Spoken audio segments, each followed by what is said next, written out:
Alright, so we're going for a little bit of a drive here.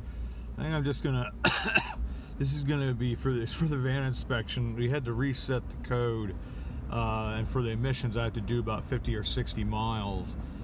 So I'm out in the midst of doing it. I got almost 17 already, but I came across this.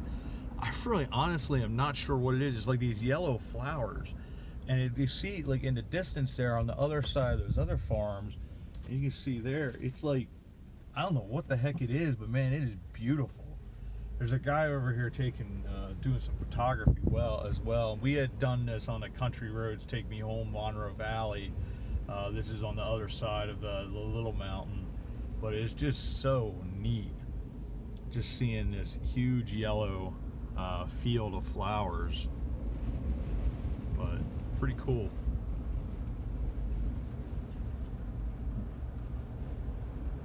That was the guy. This guy just went by. Yeah, he's parked here at the Bethel Moravian Cemetery, right there. We've visited there already as well. There's a Revolutionary War cemetery part, but we'll get a couple different views from that, and then we'll make this a Country Roads Take Me Home video where we just sort of go around to a couple of these different areas that I'm driving through, because I still got roughly about 43 more miles. I got to go back to Fryestown and then get it inspected, and hopefully the engine light doesn't show up again, because I had to change out the EGR valve, which when I say change out, I mean Josh changed it out. He went through and cleaned it up and did all that, but it's just really neat. It's like this big yellow field here. I just honestly have never really seen something like that before. So, but anyway, okay, well, I'm gonna shut off here and I'll start up at another point, because we're gonna go up towards Pine Grove. Thanks, everybody. So we are here at the Trout Run Trailhead. I'm now at almost 22 miles. And as you can see, there's no engine light yet, so that's a good thing. So it seems like Josh did a good job. I mean, he did a good job, but we were a little worried. Sometimes those EGR valves, you can clean them out and that winds up working, but sometimes the switch on top is not working, and I have no way of testing that. So anyways, so we're going to be going north on Route 443 and allow this car to go by first. There you can see the Trout Run Trailhead there. It's actually a really cool area. I think this is the trail that Angela was talking to me about for the hiking with her family. It's a pretty cool area. Really cool area. I'll be able to show them a couple things of old areas of Greenpoint that existed before eminent domain. They took all that land away. This is the area where they took all that land away. This was all, there were homes throughout this entire area. This road here wasn't there at the time. This was only put in, I think, late 90s. This replaced the old Route 443. Let me put the windows up here so you can hear a little better. But anyways, this was put through after that. But out in that area somewhere, there was like one of these like menagerie, I don't want to call circuses, but like most of the year fair. They used to have these pits, which is horrible. Now we look at it, that they had some, I think a lion or two in these pits, and these monkeys that used to fling their poo at everybody. But that was, they had all kinds. It was like a little like, small town fair type thing. Yeah, there's a lot of history here. A lot of people's memories and homes were taken here, and really was a sad thing. There's a DCNR vehicle. They're the people that maintain the trails out here and do a phenomenal job taking care of this state park. They also take care of Memorial Lake, I think Marquette Lake as well, that we visited. I want to visit Memorial Lake again and go down below the dam. I forget who it was. I'll have to look back at that video, but he had mentioned he really enjoyed dams. And the Marquette Lake one, unfortunately, I have no way of getting down on that side of the dam. It's not that impressive anyways, but the Memorial Lake Dam is impressive. So I'll go down there some point, and that way he can see that side of the dam. But all over in that area, you know, it's all wooded up. It's like that. Over to the Swatara were farms. Just in this video, they talked about Cliff discovering that lost village of Murray. That is actually down, coming up here on the right. It would be down out in that like hollow, because you can park here, and then right down in that area where it seems a little more open, where that parking is, going down through there is where the old 443 had gone through, and down in there is where that village of Murray was. And the train station was there for Murray, the Murray station, and then somewhere along here as well, down there at the tracks along in between the Swatara, is where the town of Monkey Town, that's not a joke, it was actually called Monkey Town. I have no clue why, but that was the name of the village. And then further down where we went to the sand siding parking lot, somewhere in that general region is where the town of sand siding was. But all those towns were eliminated, and Brosstown, I believe, was in the area here, and then Onset, which that may be the same as Inwood, but I know there were a number of little villages, whether they were named or not, or had, you know, Monkey Town was probably not necessarily an official name. It was sort of like in Cornwall, that one neighborhood village is known as Toy Town, sort of an unofficial name that the residents have given that particular area. But this is where the sand siding road is, the trailhead, and then right here is Twin Grove Park. There was a pullover on this side, and somewhere in that area back there is where the village of sand siding was. And I had said a number of times, my Aunt Ruth and my dad Paul, they would get money from their dad Milton and my granddad, and he'd send them on down a train to get on at the Ravine station on the Reading Railroad and come down here to sand siding station, and they would go to the fair and amusement park. And they had a old really beautiful carousel, old wooden horses and all that. They had a Ferris wheel, these really extraordinary bumper cars from what my dad said, and a lot of other really neat rides. It was just one of those cool old amusement parks. They had another one out in Mount Gretna region, I think in the area of Governor Dick, called Kaufman's Amusement Park, and they actually had like an old wooden roller coaster and everything. So that's something we'll do a video on as well. We'll maybe do a video on Old Twin Grove Park and what was there and that type of stuff, because these were parts of our hometown, part of our community. And I did get, I'll reply to Stuart here. He had said about like how much, you know, it meant being in the area for this village of Murray. There's several different facets of why it means so much, and Cliff and I had talked about it over the weekend. When I had watched the video, I started to realize, oh wow, I know what Cliff found. And part of it is, yeah, it's the hometown. It was actually before my time when that stuff happened, but my dad talked about it because he was personally involved with Armour Bordner. We went to the Bordner cabin. He was part of the leadership group that tried to take on the state to preserve all these people's homes. That aspect, and it's very sad as well. Like, it's exciting to me because this area had all these homes. I'll pan around here so you can see some of the beautiful mountains here. I believe that is Second Mountain over there, and then over there would be the Blue Mountain. But yeah, it's part of it is just to think you're standing in the midst of what used to be a vibrant, close-knit community, because they refer to them as well, like in the book, as villages, but more so communities that were within this overall community of Greenpoint. And once again, they talked about it being called the Fishing Creek Valley, which I find odd because the other part of 443, as you go west, That's actually known as Fishing Creek Valley as well. So I don't know if the whole area is.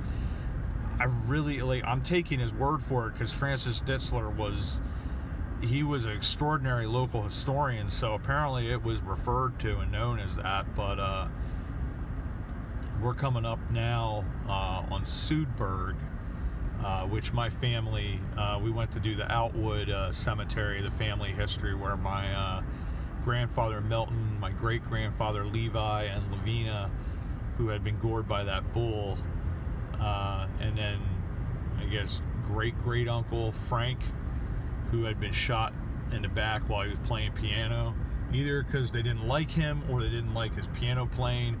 Sort of old westy with that, but yeah, it's an interesting thing. But a lot of family here. This is where the Sudberg Motel was that my grandfather had owned. I'm gonna pause this here. Alright, so we're back. One thing to note that I'll make here about Sudberg, this at one point was actually known as Mifflin, because the hotel that my great-great-grandfather owned was originally called the Mifflin Hotel. That information thanks to Roger Brown, my relative, who we get in communication talking about different things like that, and he had brought that information up a little bit more, where the motel would have actually been located, because it's semi-operated as the rail station, as the post office, and several different things, which was common. It was a livery, it was a general store, I believe, there, as well as being a hotel. But anyways, going back to what Stuart had mentioned about, it meant a lot to him, but he said it's more personal for you, and it is, just because I think the significance of like what this channel's about, the hometown historian aspect. This place, like this little village of Murray, it was only maybe 10 to 15 houses at most, but it was one of these close-knit hometown communities. And we're talking 60 years ago, where Cliff was walking, that had once been a vibrant community, and then 10 years later, it's gone. Like, there's some traces there yet, of course, but there's so much. And you think about like your family home, how much that meant. Say there's a home that was generations had lived there, and all of a sudden it's just taken away. It's not even about the money, it's the emotional and psychological aspect of what that place means to you. And a lot of people, something like that's priceless. And I don't know, it's sad to me that something like that happened, and then ultimately what they were taking it away for never even happened anyways. So there are several different aspects of why it sort of hits home with me a little more. One, it's my hometown. It's an area I would have loved to have been around in the 50s, 60s to see that place. It would have been so cool. So hopefully we can find pictures through the Lebanon County Historical Society and be able to show you guys what that looked like, and then show you where we're standing, and then show you a picture of exactly where we were standing and what it looks like now. And you can see sort of the difference, and sort of place yourself there at that moment, if you will. I think that's always a cool, like a historical perspective that you can see. And so I'm hoping I'll be able to do that at some point. We'll see whether we're able to or not. Just cross 30 miles, and we'll go from there. What I may do on this trip, because I'm going to pause here shortly, I might take you up to the two covered bridges that are north of Pine Grove, because I think that's a pretty cool thing to show on this trip as well. I just felt like I'll take advantage of this. Over here used to actually be a outdoor theater. They used to have the huge screens up. I forgot what it was called, but it was one of those outdoor theaters that you don't see a whole lot. There's not many of them left, but they had, unfortunately, when I was a kid, it no longer showed regular movies. It showed naughty pictures. So Yeah, it was a shame, but that was one of those outdoor theaters that used to be pretty popular. Drive-in theaters, I guess, would be the proper term. But yeah, so we're gonna pause here, and then we'll start up again when we get north of Pine Grove, and we check out the two covered bridges. I believe it's the Rock Covered Bridge and the Zimmerman's Covered Bridge, and you guys can get a peek at those, because I think I did something on Facebook for that, but I never really did anything otherwise. Alright, thanks everybody. Alright, so we're back here for the third time. We are now on, I believe it's Pottsville Road. And this is apparently 443 here, which I didn't realize. East 443. Yeah, and this is where Pine Grove High School is. Right over there.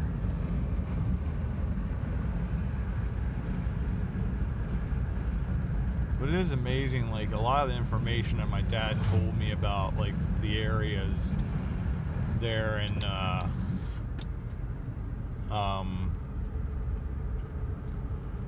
Old Greenpoint and some of these different villages and whatnot. He had, I was 10 to maybe 15 years old. So, at that age, you don't appreciate the knowledge. And there's I think it's an old schoolhouse back there. That's pretty cool. You don't appreciate what you're being told and the significance of it. It's like my sister and I, we made a drive out through, because she wanted to visit Aunt Ruth's grave and the Pine Grove Memorial and that. And she was just astounded by the beauty of that drive, like going through the valley there and seeing the mountains on either side and just how beautiful. It's like, she says, like, I never appreciated this when I was a kid. And I was like, neither did I. You don't necessarily understand what we've been bestowed by our forebears and how fortunate we are to live in such a beautiful country and just have so much here that exists, that's right outside our back door, that being able to explore this and have the freedom to do that and enjoy this is just truly is a privilege. It's a privilege to be able to make these videos and to take these journeys with you guys. Such a blast. I appreciate everybody's input. What Stuart, I appreciate what you said. So I just wanted to explain that a little bit in this video and reply to that. But it's I don't know. I think for me, one of the major reasons, I'm not really sure how to necessarily express it, but I think part of it, maybe it's a romantic notion, but you look at this and, like, every single one of these places, these areas, these small communities, these villages, they have a story, and it's a story that means a great deal to somebody. And it's not something that you can replicate easily. It's something that's deep within your soul. It's really ingrained in who you are as a person and your family and their history, and it's very, very neat aspect of history and being able to learn things like that, because a number of these things, as I do more and more research, I'm learning stuff that I never knew before about my hometown, and that really is one of those things that really excites me. And just even in general, just different towns, like what's significant about this village and town, and it always comes back to the people. I mean, there's events and all this stuff, but those events involve people, and there's so much history here in all these different areas, and I really do like that. This is the village of DeTurksville.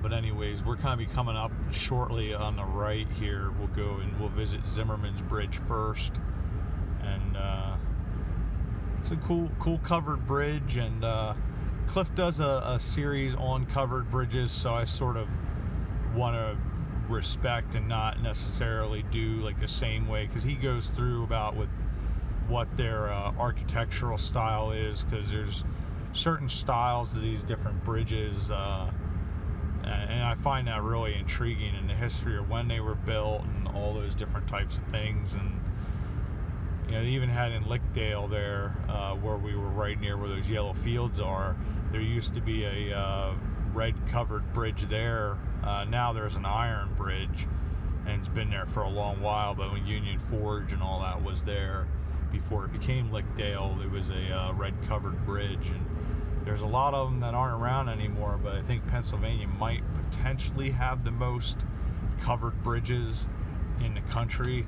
Not really sure exactly about that, but it's over 200, so it's a significant amount. I'm gonna let this guy by because I don't want to be in his way.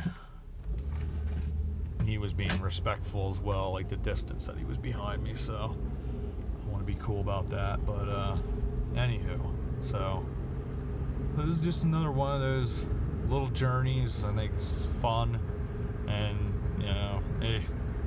figured instead of just driving around and being like, oh, I gotta hit that 60 miles, and go back, I'm just happy that the engine light hasn't come back on, because that means we fixed it right. So, because that was, it's like, it's not a useless part, but it's one of those parts that you should be able to buy, like the switch separate from the part, but you can't.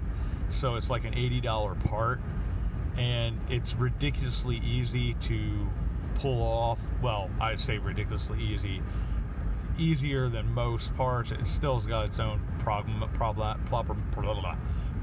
issues, but for what it costs to get it done, it's like, we'll just clean it out, do that, and it does the same thing, because they just get filthy inside. So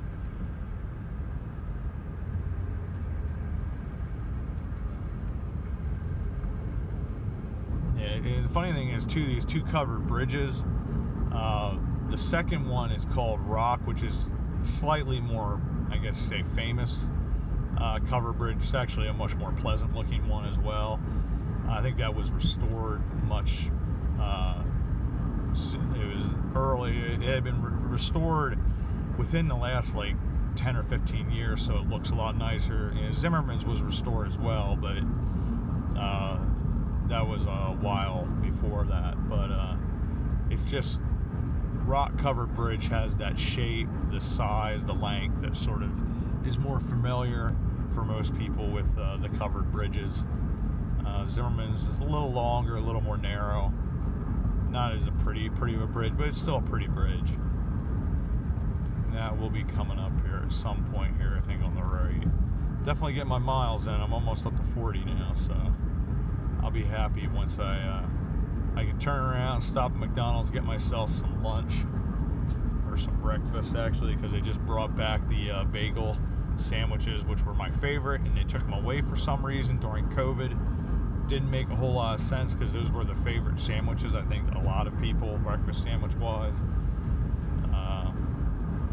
Get myself something like that, and then head back to the garage, and then we'll be able to do the emissions and the inspection, and then depending on what time it is, then I'll try to head out and join Jim and the crew and mow the rest of what would have been the Friday route, but we're doing here on Monday because we didn't really have a choice. But alright, well, I'm gonna pause this just quick until we come up to the bridges. Thanks, everybody.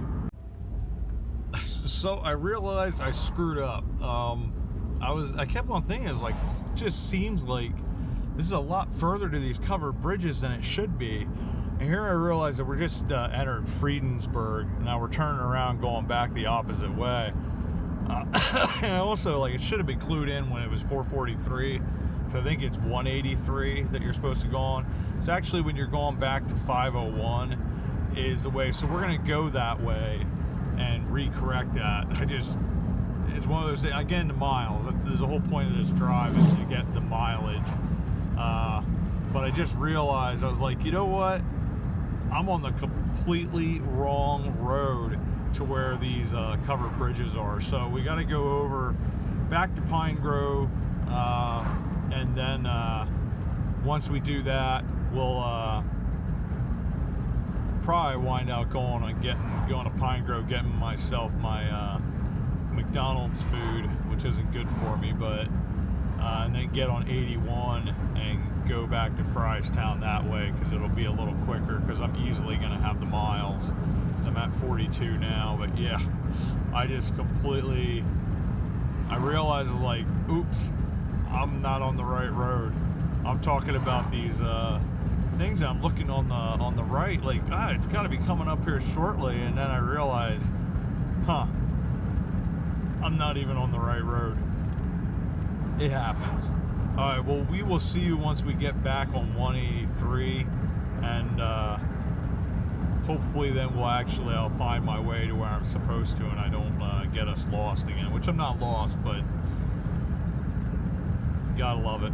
Sometimes you look at yourself and you're like, nah, I'm not aging well. All right. So they refer to this area as the Pleasant Valley, which I would definitely agree with that assertion. It's a beautiful area. So I decided, they had a sign that said 4 miles rock to the left. I was like, well, I've never taken that road before. Let's take that and see where it takes us. So that's where we're going. It's a Dad Burnham's Road. Somebody's dad named Burnham. Just really pretty area. I figured, why not? You know?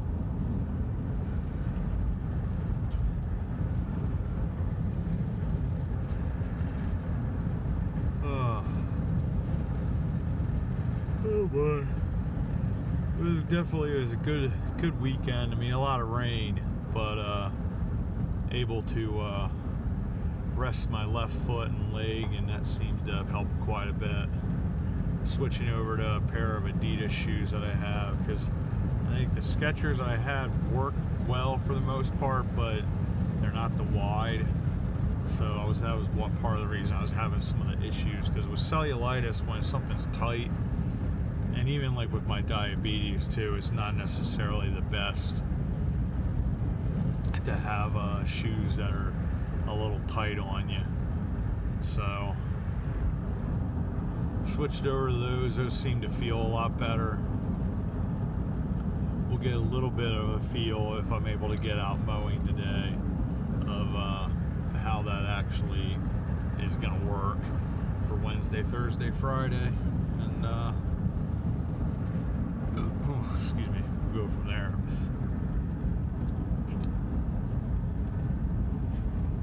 We are in Schuylkill County, Pennsylvania, right now. Pretty little creek there.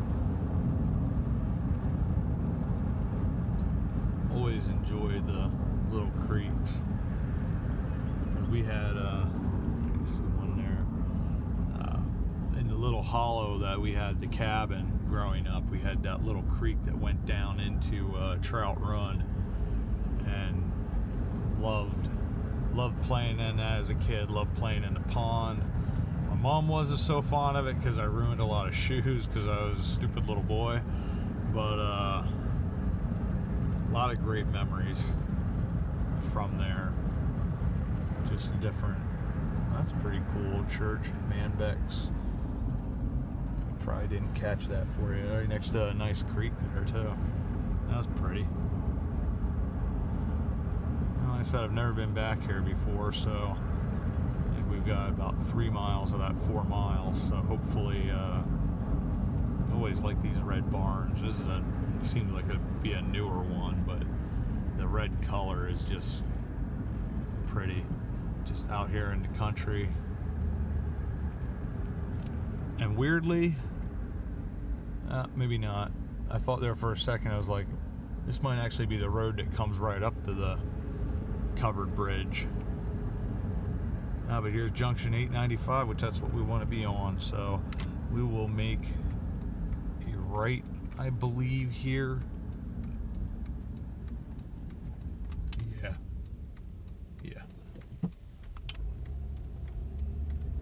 If not, we'll make a run back.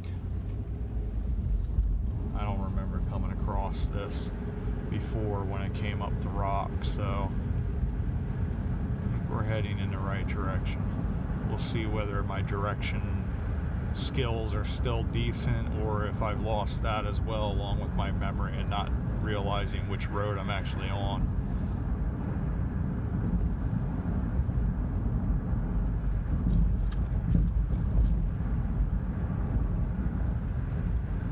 There's a little Swatara Creek.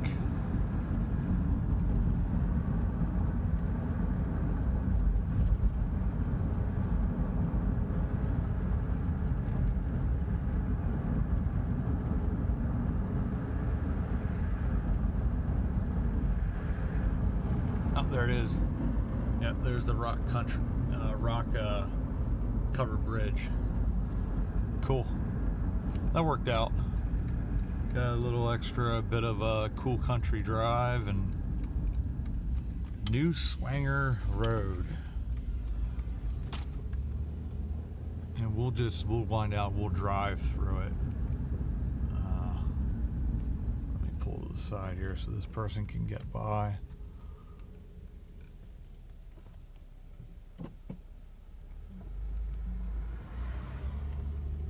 This is the rock-covered bridge.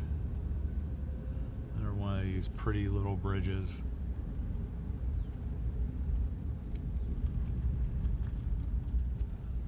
And this it's a King's Arch, and it's a burr and something. Like Cliff can probably correct it, but you just see like the architecture on these things is impressive.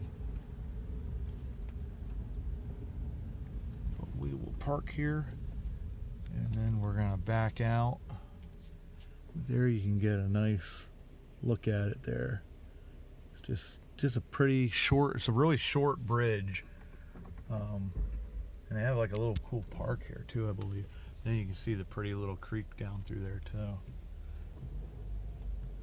These things are always just so scenic. You can actually go down to the water and listen to it flow, and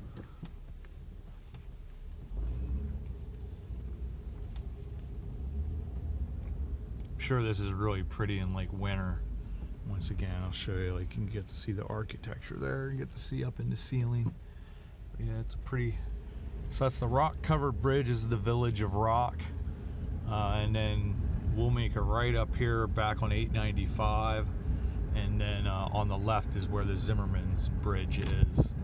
And like I said, it's not as pretty as that one, but it's a cool covered bridge nonetheless. And these are the two that are in Schuylkill County. They're the only two here in Schuylkill County.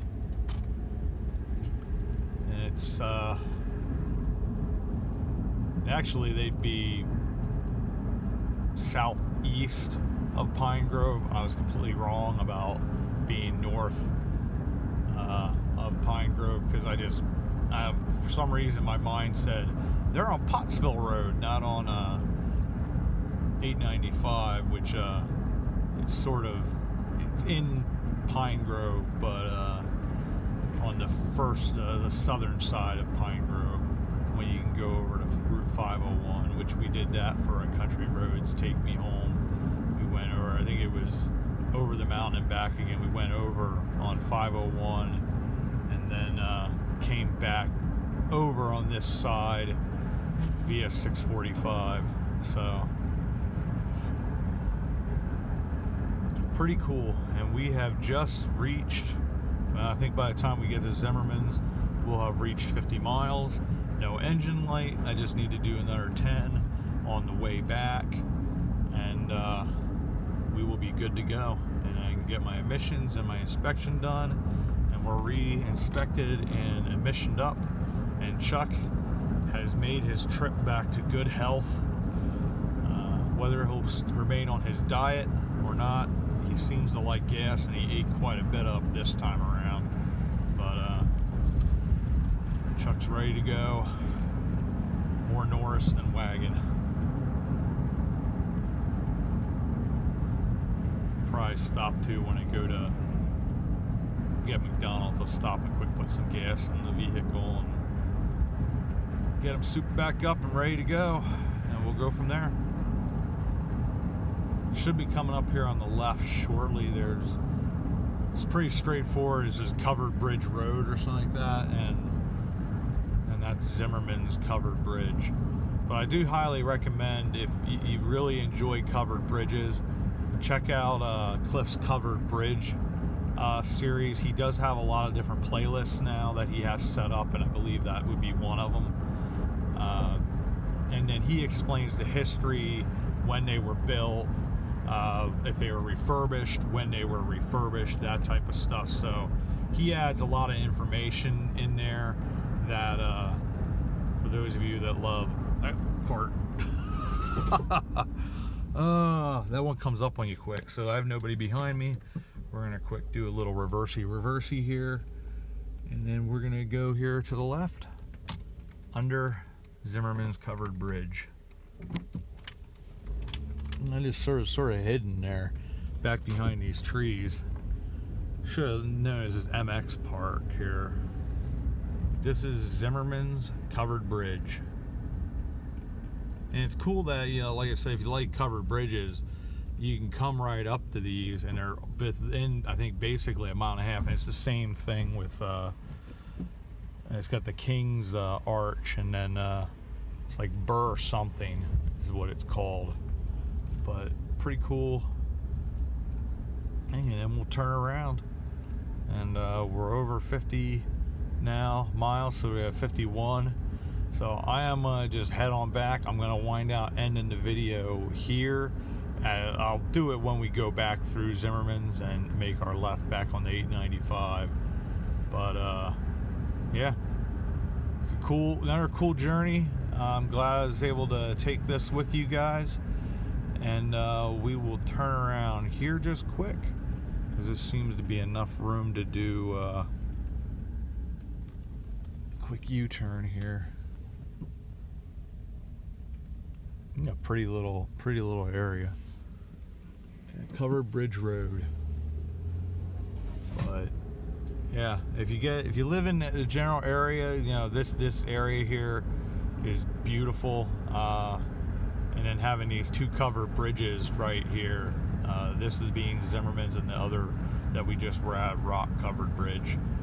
But I definitely want to do a photography book as well on covered bridges, and sort of do pictures of them in different seasons and just enjoy that. But this is Zimmerman's covered bridge. With that, I'll say thank you as always for coming along on another journey and adventure here, and we will see you all about town. Thanks, everybody.